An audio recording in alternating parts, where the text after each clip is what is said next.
I didn't get to watch the whole ceremony. What did you guys think of the ceremony? Bernie Sanders stole the show for a He reason. fucking did. He totally did. That's been my favorite thing of the fallout. That and Biden's ginormous ass Bible that he had to get sworn in on. He's Kamala sworn in used on that cute. Bible throughout everything of his whole career in politics. Oh, That's really? the Bible he's sworn in on. Okay, I only got to see part of it. Then I had to go to work. Yeah, Well, I with the- watched it. I woke up at 7:00 in the morning to watch Trump leave. Well, if you have a Bible that big, you got to get your money's worth. Yeah. And, yeah.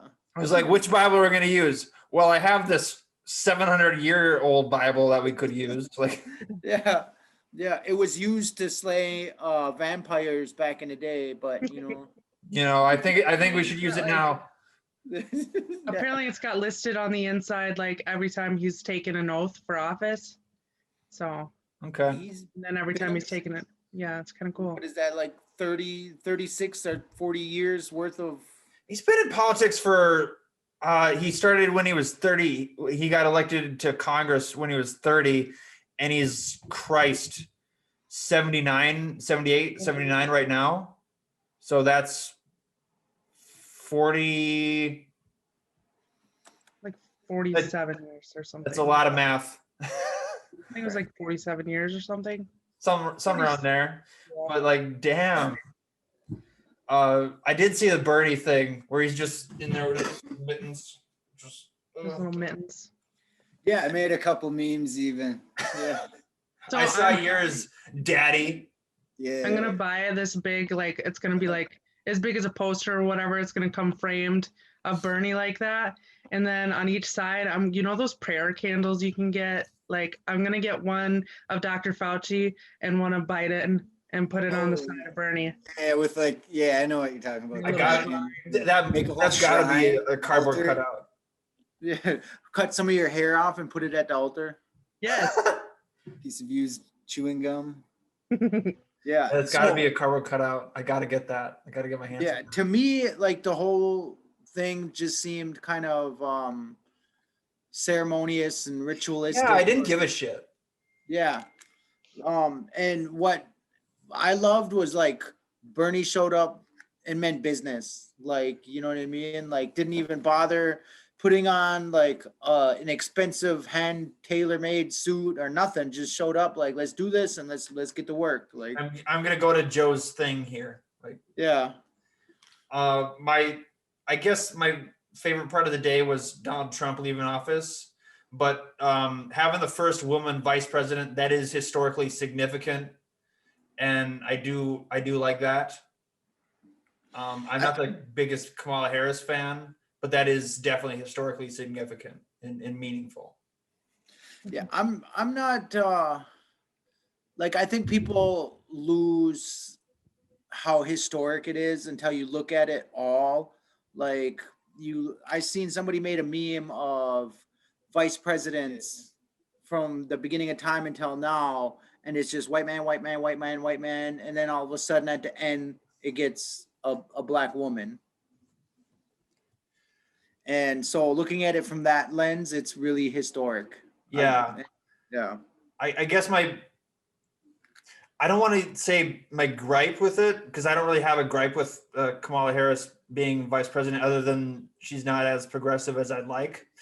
But my gripe is it feels more purely symbolic, and I don't really like symbolism. If it continues with the status quo, if it continues with the same shit that, oh, now we have a woman doing it. That doesn't really interest me. I don't care if it's a woman dropping the bombs. I don't care. I don't want the bombs dropped. Yeah, it's like what we will do whatever to make you happy so we can keep doing what we need to do. Yeah. Like on the face of it, we'll put Kamala Harris and LGBTQ flag and Black Lives Matter, but still drop the bombs and still invade. Do it with platitudes. Yes. Yeah, it's can we get some justice here? The Republicans say no. The Democrats say no. Hashtag Black Lives Matter. Yeah. Yeah. So So symbolism, I can't do jack shit with symbolism. Give me substance. God damn it. yeah, but I will say,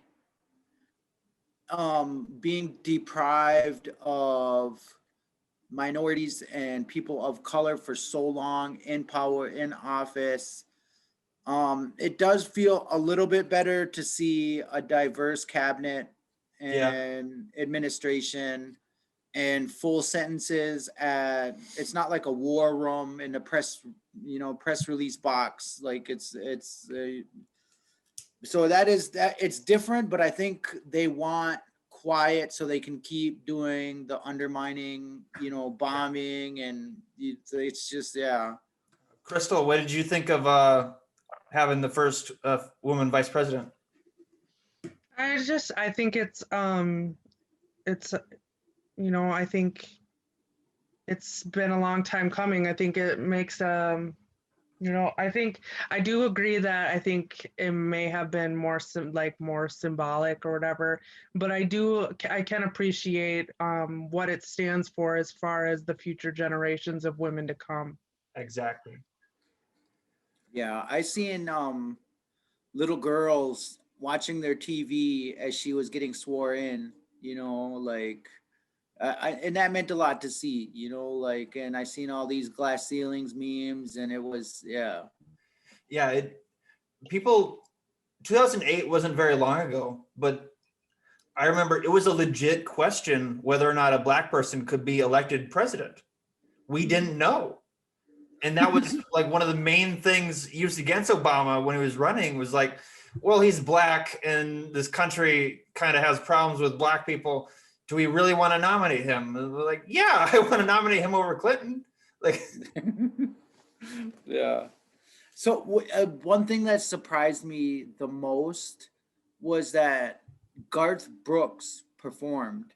Like, he is notoriously known to not talk about politics or get involved because of his record sales. Like, he is like the he is like the queen, like the essential component. If you're gonna be an artist, be like Garth Brooks. He doesn't get into politics. Don't be like the Dixie Chicks. Don't be like Taylor Swift and blah blah blah. But he performed at Joe Biden's inauguration, which was crazy to me. Like, that was more surprising to me than seeing Joe Biden get sworn in. I was like, what is Garth Brooks doing here? well, he Like, made a statement about it. Basically, this isn't about politics. This is about unity and bringing people together. And basically, he said, yeah, Biden won. Let's get over it. Come on. He did run around after without a mask on and like was getting super close to people, so I don't know, like face touch, face, like face to face contact with people. So I didn't see that, but I believe it. I wish he would have sang like "Friends in Low Places." I think the song selection was not the greatest. Yeah. So, of the highlights that did happen on inauguration day, Bernie Sanders aside, what ranks up there is one of the best things that happened that day with the whole ceremony? Go ahead, Crystal. You go first. So I just really I liked in his speech where he talked about like, what was it? People losing people have died, more people have died than in the whatever war, and then like there's been a cry for racial justice that's 400 years in the making, and I just had it pulled up. I don't know where it went. I don't know, but yeah, I don't know where it went, but I think his speech was really well written, even if he probably didn't obviously write it himself. But it was very well written, and and it appealed to it wasn't just appealing to like Trump, for instance, appeals to only the simple-minded people. Only the simple-minded people. You use a big word and they get confused. Like Biden's speech, I don't know. I just really appreciated it. What about you, Brad? My favorite part of the inauguration.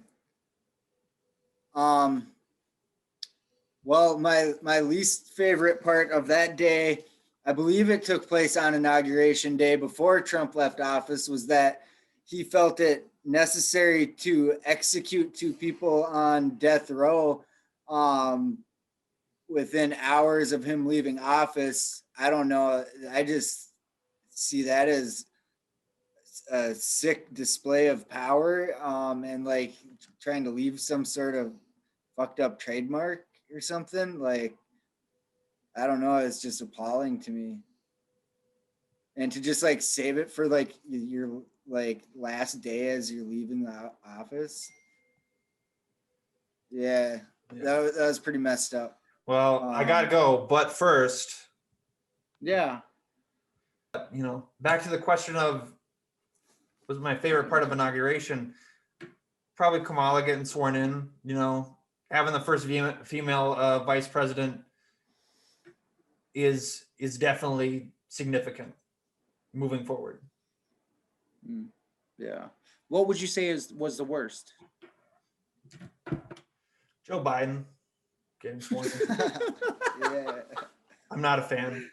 Yeah. What do you think was the worst, Crystal? J-Lo. It wasn't that bad. I was kind of digging it. I don't know. I mean, what do you think? My I guess favorite was it was the song selection for me. That was maybe it wasn't J-Lo as a person. I agree. It was the song selection. Yeah, it was kind of a generic kind of song.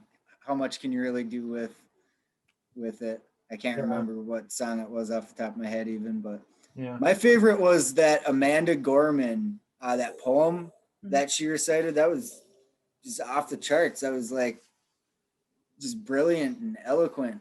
The ceremony really was really fancy for someone who owes me $2,000. It was too. It was extremely fancy and All very I've seen is elegant. that, Biden's been president for 3 days. Where's my money? Like, holy fuck, you guys. Yeah, but for Like, real, fucking Joe, days. where's my money? Joe, you better have my goddamn money. Like, Yo.